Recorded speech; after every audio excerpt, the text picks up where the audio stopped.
Hey, hey, y'all. You're listening to Definitely Not For Everyone with your girl, Nicolette. And I'm here with my co-host, Diana. And you know, bitches, like, we are talking to somebody so amazing today. I don't even know what to say. We are here today with the queer indigo. Barry Brandon, baby. Boom, boom, boom, boom, Hi. boom. Hi.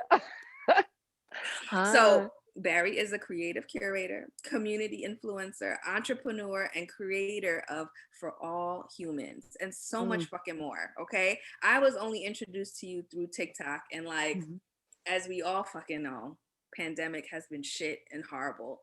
And TikTok made me feel happier. It made me feel lighter. And watching you, so okay, people, I got my period.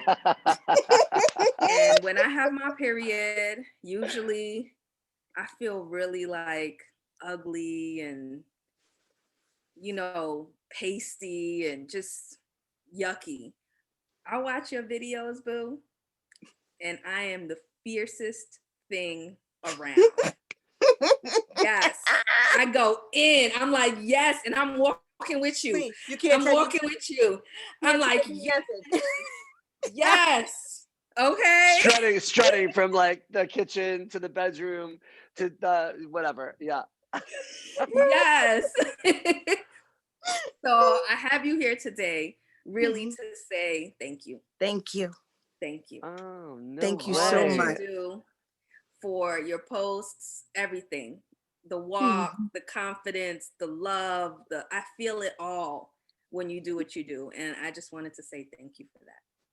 Oh And my God. I also wanted to find out more about you because I've been looking, and the things that I want to know are like when you was a baby, like in utero, like who were you when you was in there in your mama's womb? You know what I mean? Like, A I queer want to witch. know about that. She was a queer fucking witch. Yes. This is gonna be. I feel like we're gonna be talking for hours, and I'm not mad about it. So you just tell me what you want to know, and I will tell you everything that you want to know. Okay.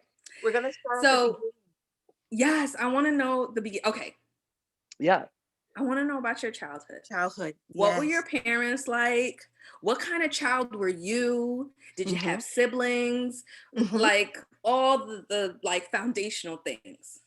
Foundational things. Okay, so I was born in Miami. We should have had cocktails. Oh, yeah. Yes, we should have had alcohol. Shit. Oh, anyway, you know what I had? This would have been perfect for cocktails. Next time. Next time. Go ahead. Yes. Here we go. Childhood. We're ready. Oh Yeah. no. Does anybody have wine? I don't have any wine. Oh my God. Okay. All right. Yes. So I was born in Miami on South Beach, which made me a homo from birth. You get it. No, actually, so my parents are from New York. My mother grew up in Long Island in Patchogue, and my dad grew up in Brooklyn. And then they moved to Miami, as the Italians and the Jews did. They were cold, so they went to South Beach. And I was born there. And I don't know how much you read or how much you deep dived in, but basically I've now undergone 8 open heart surgeries, but I had the first one when I was like 1 day old. I think I was like 36 hours old. So basically, as soon as my mom had me, they were like, uh-oh.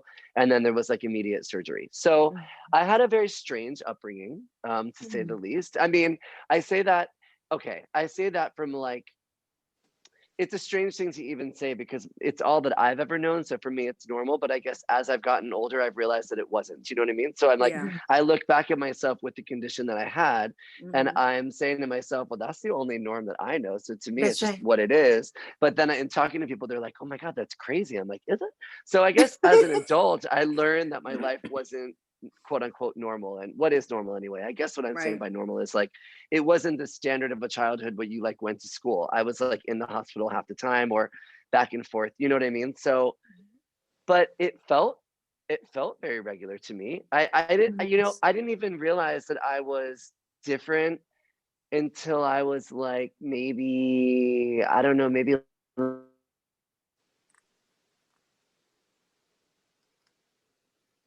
the 4th grade. I think I had my 5th when I was in 4th grade, and I had a valve replacement, and it was they wanted putting like an adult valve in because they wanted it to last as long as possible to not have to go back in. And I think that was the time that I remember that all of a sudden I wasn't the same. I looked around and I was like, this is, yeah, maybe I'm not the thing here. Wow. Wow, that's crazy. Like I So, couldn't what did spending time in you hospital. have? What? Right. What was it that you exactly What was the had? What was the condition? So they actually didn't know, and they didn't diagnose it until I was much older. So what they've diagnosed it now is Shown syndrome. But for the first, Mm. I honestly, I think I wasn't until my 20s when they even gave the name. It was just this Wow. unknown heart condition, and there was a good cardiology team at the University of Miami, which is where I had my first 4 surgeries. And so basically Mm-hmm. everything was very experimental and they just were going in and doing whatever. And then there was this other cardiologist and this heart surgeon, their cardiology team and heart surgeon out of the University of Birmingham that was kind of ahead of the game. So I had my next 3 surgeries there. And then I had my 8th surgery at the Mayo Wow. Clinic by the Wow. surgeon that was about to retire. And he was the only one that would take my case in the States and blah, blah, blah. So yeah, it was I to kind of summarize it, and of course we can go as deep into it as you all want, or we can keep it kind of like moving. But it honestly wasn't anything that I ever felt very different until I realized that I was. And it actually wound up making Right. sense because me as this sort of queer, agender person with a heart condition who identifies as an indigo child and and a clairsentient being, it was just sort of part of the norm that I wouldn't be normal in any way, shape, or form. If that makes Mm-hmm. any sense, you know what That I Yes. mean? makes complete Yes. I sense. was just Yeah. the weirdo in all areas. So Right. yeah. Did you end up like not being able to do certain things that you had wanting to do, like when you were little? Do you know? Like what other kids So did? Did you even notice that part? so my mom at the time, she had this really. So I think I was also kind of fortunate that my likes weren't like I wasn't into sport. I didn't want to play football. Mm-hmm. And one of the main can you imagine? And of all the things, and one of the major things that I wasn't supposed to do was do like contact hardcore sports. So luckily they weren't part of what I wanted to do. I should not have been doing them. So also I didn't want to, so I didn't do them. But That's I right. will say there was a bit of, yeah. I mean, when I was in high school, I didn't wind up graduating because I spent a lot of my junior and senior year in the hospital for some complications. Mm. And all I ever wanted to do in my lifetime was move to New York and do musical theater and be on Broadway. Like that was my dream. Right. And I I did knew it. feel I knew it. I I was gonna did, say, were yeah. you a theater child? Did you like love the theater? I knew it. And it was one of those things where I think there was a time in which that I began to feel like I had no place in the world because Mm. everyone had these opportunities or these they were able to either straight away go seek out their passion or move where they wanted, or they could go to college or whatever the segue was. And I was Yeah. sort of stuck between Mm. sick and not sick for a long time. Mm. And so I was Mm. pretty depressed about my inability to be able to do the things that I wanted to do.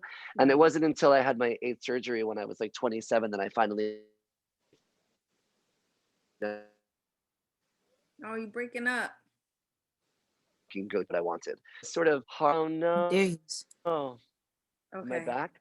You're Yeah. back now. Audio is back. Is it okay? Okay, Yes. sorry. It's Oh okay. no, please. You're in Mexico. Yeah, so I- yeah, I had a I had a bit of a rough patch, I would say, in my later teen years until my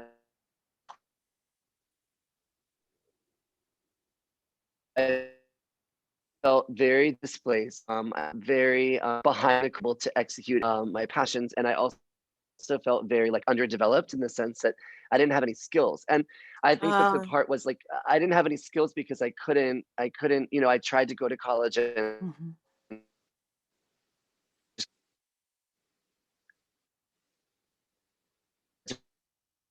time job, and I was sort of this like between sick for a while. But um I guess that was just part of that's just part of what the cards I was dealt. Yeah. Yes. And Wow. once I got over that hurdle, I never really went back to it. So yeah. Did you end up getting to be an actor? Well, a few things. So after my last surgery, I moved to New York. I was working at this hotel and I was making all these coins and I was like, wow, um, this is crazy. This is weird. And so I funded my own EP. My best friend is a songwriter, so I recorded a 5-song EP. And over the course of the next couple years, I recorded some more songs. I went on some little tours that I self-produced, and I wound up going to like maybe 12 cities around the country, just like really Wow. focusing on wanting to do it. Yeah. And then everything just sort of kept going. Like I got out of music. I didn't really want to do that per se, but I really wanted to still be in the arts. That's where my passion was. So it wound up, then I wound up in nightlife promotions. Then I wound up being like a creative director. Then it went into experiential marketing, and then it was influencer work. So it's kind of been this really organic chain. It's like a career that's in the same vein, but it Yes. sort of transitions a little bit from what I'm doing. But Mm-hmm. at the end of the day, what I love about what I'm able to be doing now, it's like I'm doing all of it. Like That's right. I'm still in the performing arts. I'm still having joyous, wonderful moments with friends. I'm traveling, I'm seeing the world, I'm meeting queer people, and I'm also being compensated for being me. And That's Mm-hmm. I'm right. so I'm playing with arts and crafts, and not arts and crafts like literally making, but Yes, I like I'm know. playing with like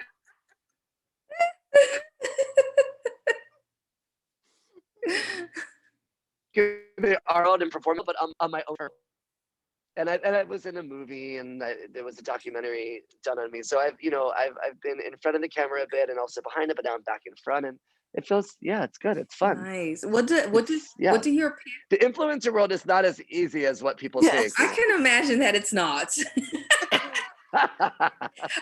So tell me, like, what did your parents, I mean, I'm going back to your childhood here really, Yeah, really yeah. quickly. I hope you don't mind. But like your parents, No. your mom and your dad, like what kind of people were they? Like, were they fun, happy-go-lucky parents, or were they like that old school, like, you know, hardcore, like, God, do you work kind of parents? Like, what kind of parents were they? And you have two brothers, right? Yeah, so I have an older sister and I have 2 younger half brothers. Okay. My parents divorced when I was 3, and then my Ooh. mom remarried a couple years later, and actually both of my brothers live in New York. So there's Well, all that. right. You gonna come Um, visit?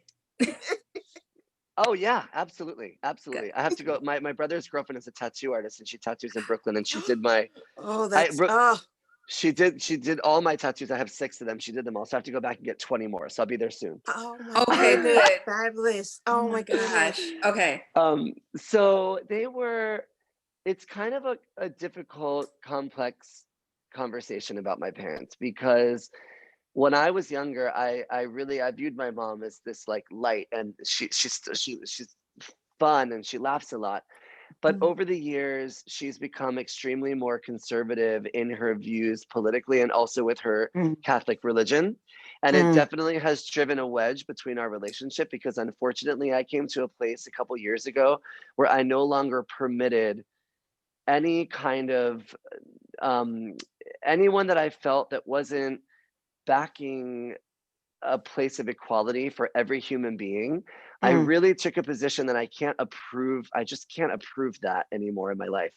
And mm. it happened with some acquaintances, some friends, and also some family members, where there's been a wedge and distance between, because I just can't accept the fact that I feel as though that one, hiding behind their religion, which, as I understand the Christian religion that's supposed to be represented, supposed to be, is this sort of love thy neighbor, love everyone, Mm-hmm. has become Yeah. so, in my opinion, culturally backwards, where they use Yes. this Christian religion to be in opposition to human beings' Right. equality.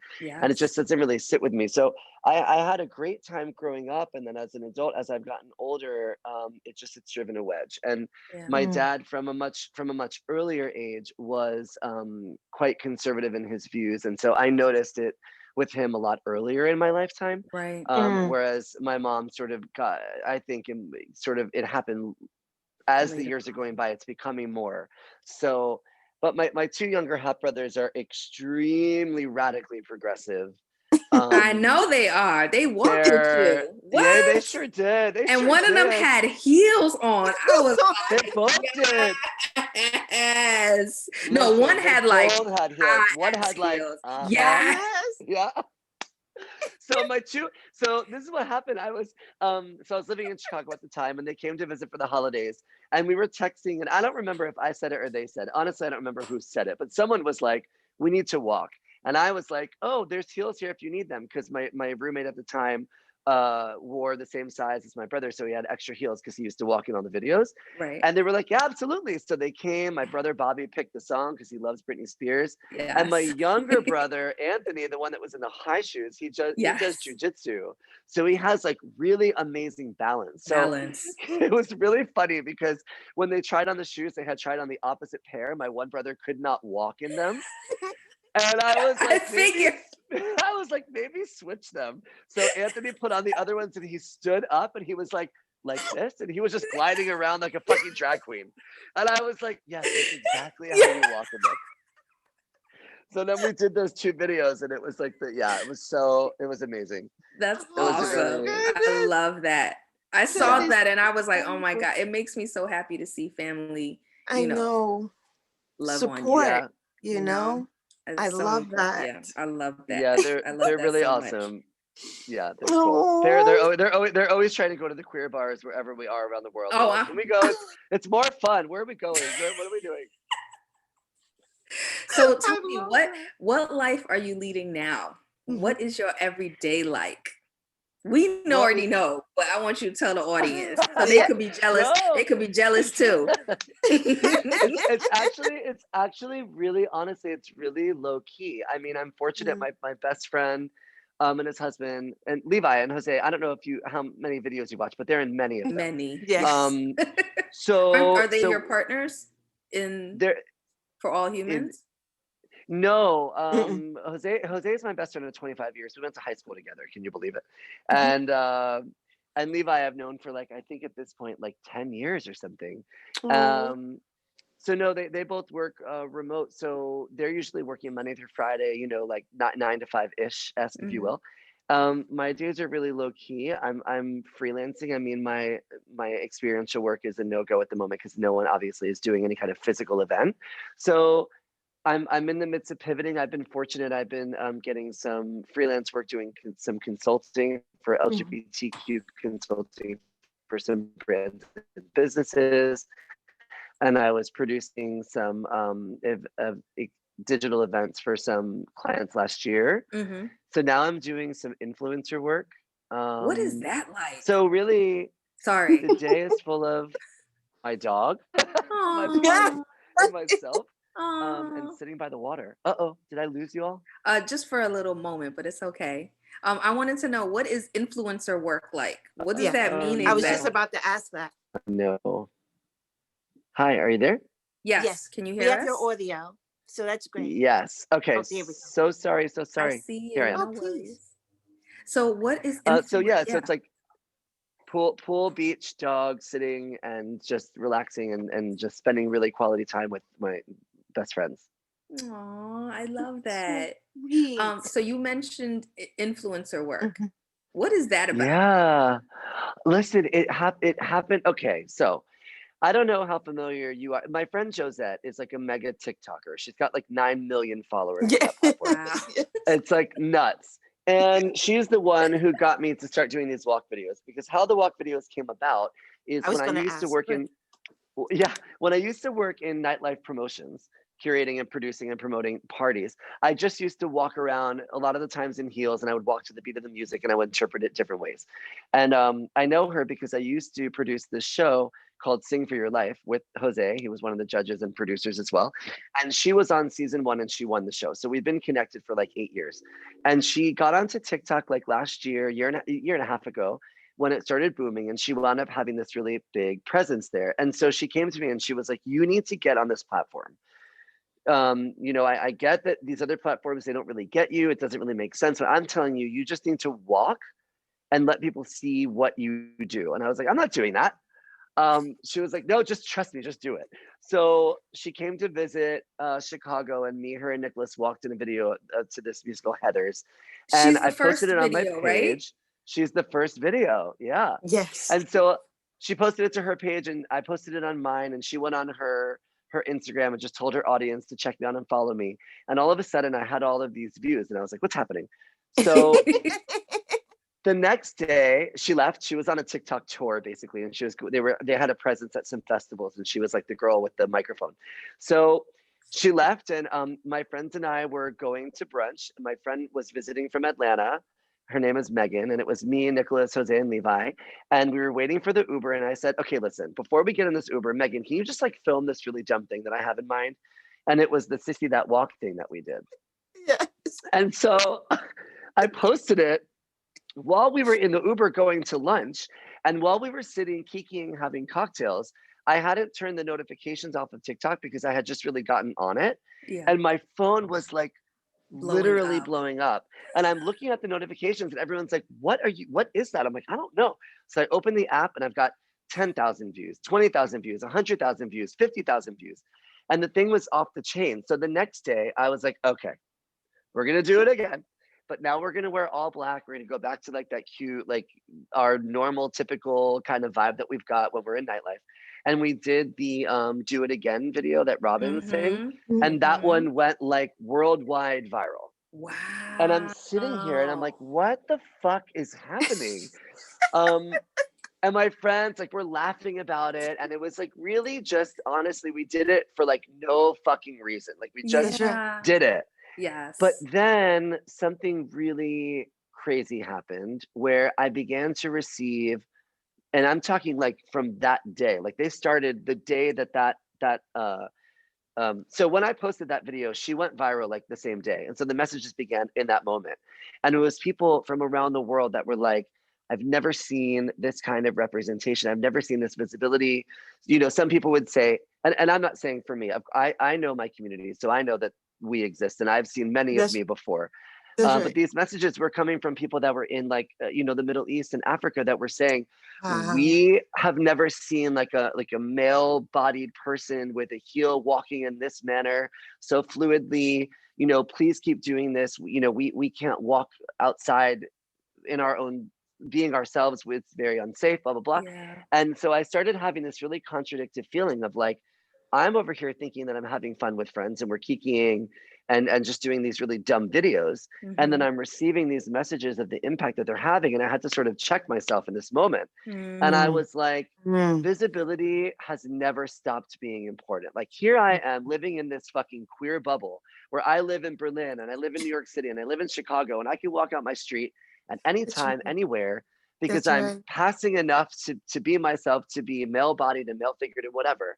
And someone is literally checking me and clocking me, and they were like, don't forget that visibility, like you're able to do that, we can't. And I just had this moment of being really checked, you know? So it went from something fun to being like, let me think about what this impact, what they're saying. It went, of course, it's still fun, but I really take it seriously in the impact that I'm hearing and that I'm understanding and reading that it is having on people, because a lot of times we as people don't realize our impact.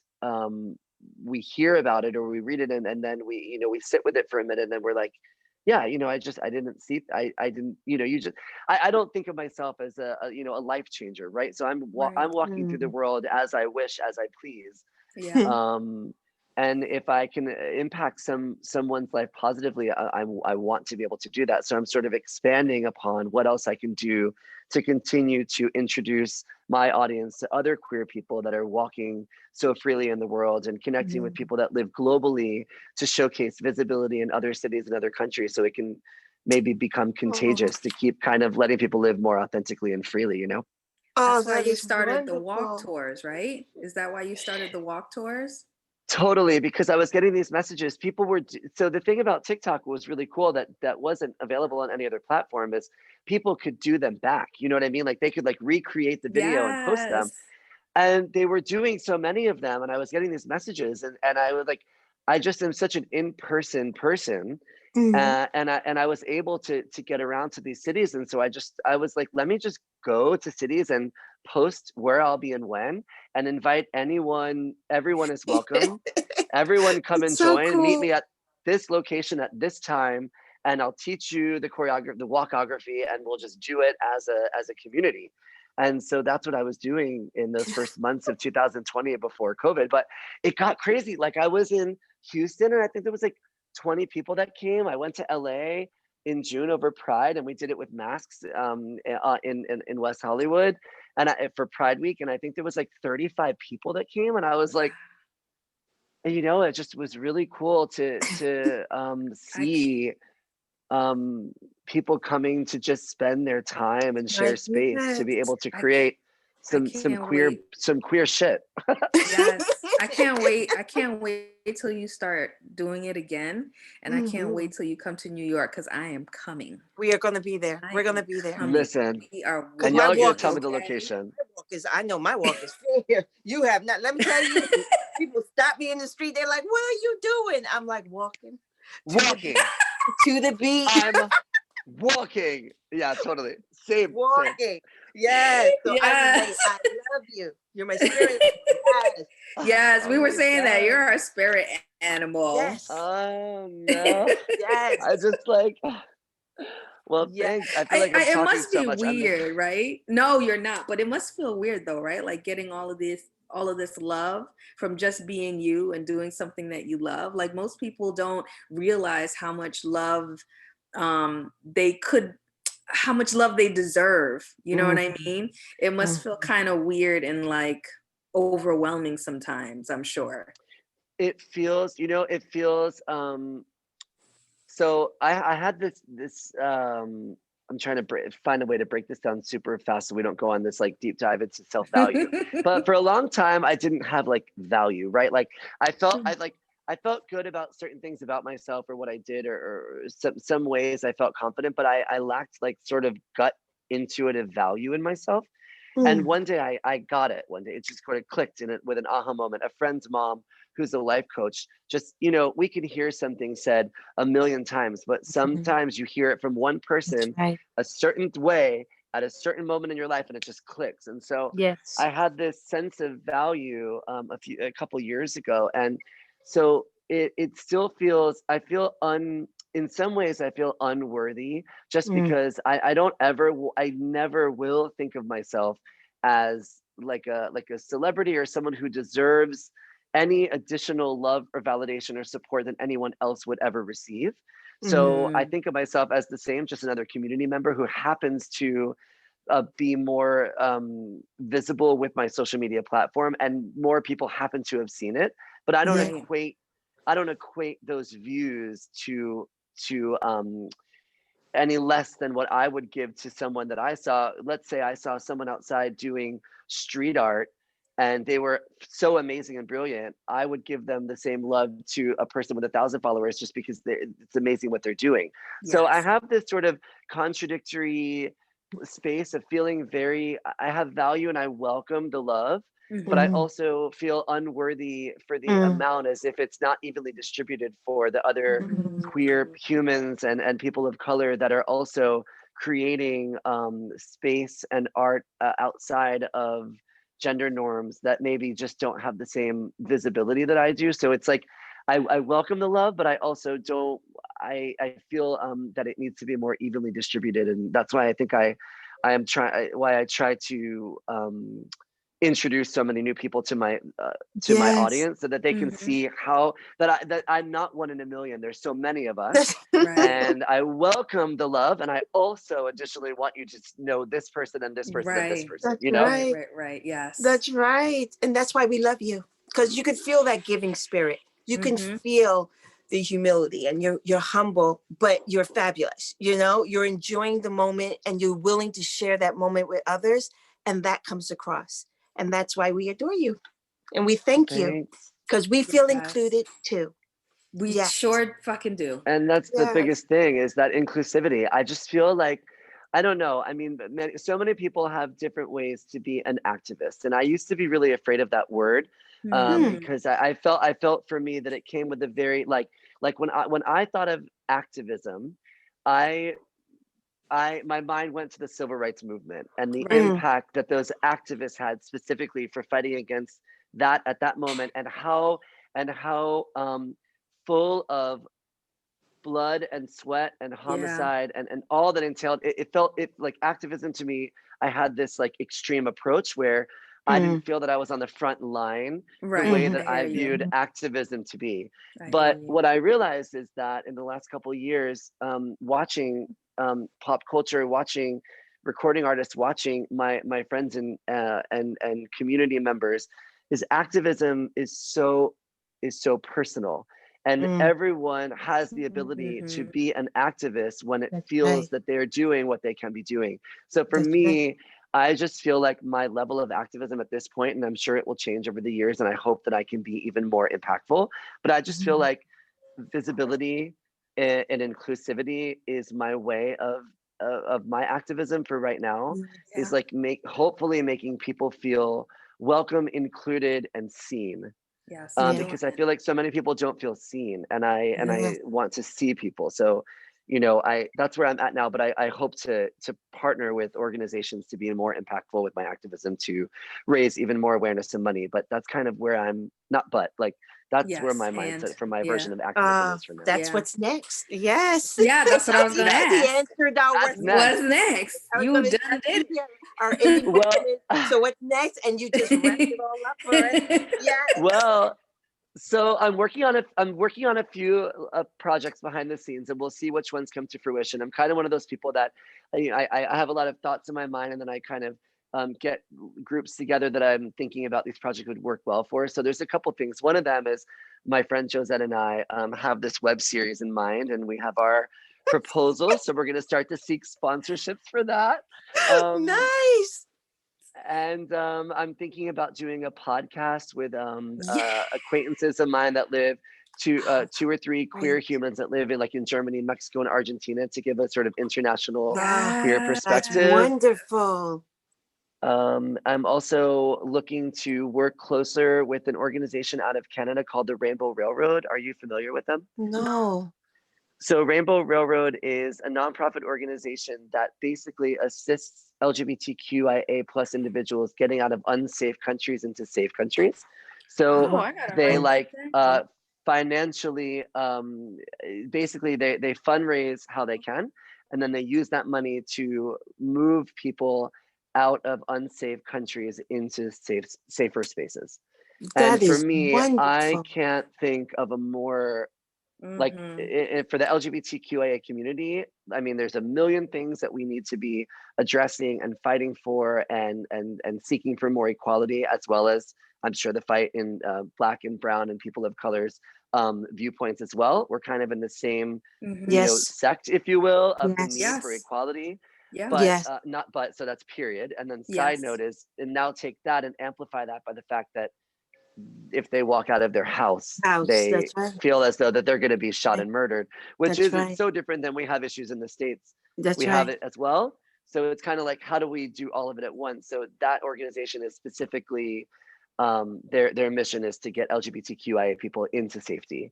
And I think that it's a really great cause. So that is. It's called Rainbow Railroad. Rainbow Railroad, yeah. I love it. Yeah, especially. And how do we, if for the people, sorry, Diane, no, for the people listening, like how would they get in contact? Get involved. So they can visit the website. All the information is on their site with how to volunteer, how to donate money. They also try to basically, as many people that want to set up fundraising events and donate the money to the organization, they welcome all of it. If they want to get a little bit more information, they can ask me. I'm not an official ambassador. It's just an organization that I've spoken to them a few times, and we're talking about how I could be of greater assistance in a long-term manner for them. So we've not officially carved it. So I don't want to sit here and say like I'm this official ambassador, but in a way of, I do have more information on me, and of course the website has the rest, and I'm happy to converse about it via email or in my DMs, and I'm happy to send the links to everyone and anyone that wants it. And share amongst friends. Yes. And how do people? You're not official yet, but you're sharing now. How would people reach you then? They can reach me however they want, obviously. So of course. So the organization's website is rainbowrailroad.org. And if they want to reach out to me, I'm available. Anyway, they can email me at bb@forallhumans.co. Why is my phone falling? Here we go. bb@forallhumans.co, or they can DM me on Instagram and I can converse there, or WhatsApp. I can even give out my phone number. I'm totally down. I mean, I like my phone number and email are out there for the world. I am available to engage with people and be a resource and be here for our communities. So I'm unbothered with how people reach out to me. Oh, yay. Barry, you're the best. I hope we can do this I could talk to again. you forever. I know. Like, I don't want to Same let for you me, go for right you. now. I feel like I've talked so much. I feel like I need to shut the fuck up and let you all speak. No, I'd like don't to shut the chill. fuck up. I love it. No, not here. We talk. We just But that's what I'm saying. But I want you all to talk more. I feel like I've talked so much. No, you did not No. talk too much. We were asking the questions, boo. Like, you know what I mean? And you did all the Yes. answering and stuff. And like, you gave us all the things that we needed and wanted, which was like more of you. Exactly. So thank you. Yes. Thank you for sharing with us. We appreciate you so much. We Thank really you. do. And I hope we Thank can, you I for hope you thinking of come me. back on and we could talk about like a topic, you know? And we need some like tequila and sex some margaritas, or- and we need some cocktail hour next yes, time when and we we do could it. have a margarita. Please. I am available. If you would like to have me back, I would love to come back. You can pick the Oh, topics. You can thank talk you. about anything. I'm Yeah. down. Thank you so much, boo. I Thank so you. appreciate you. To my audience, thank you so much for listening. You have been listening to Definitely Not For Everyone with Nicolette and Diana and the fantastic and fabulous and beautiful Barry Brandon. We'll catch you next time, y'all. Deuces, we are out.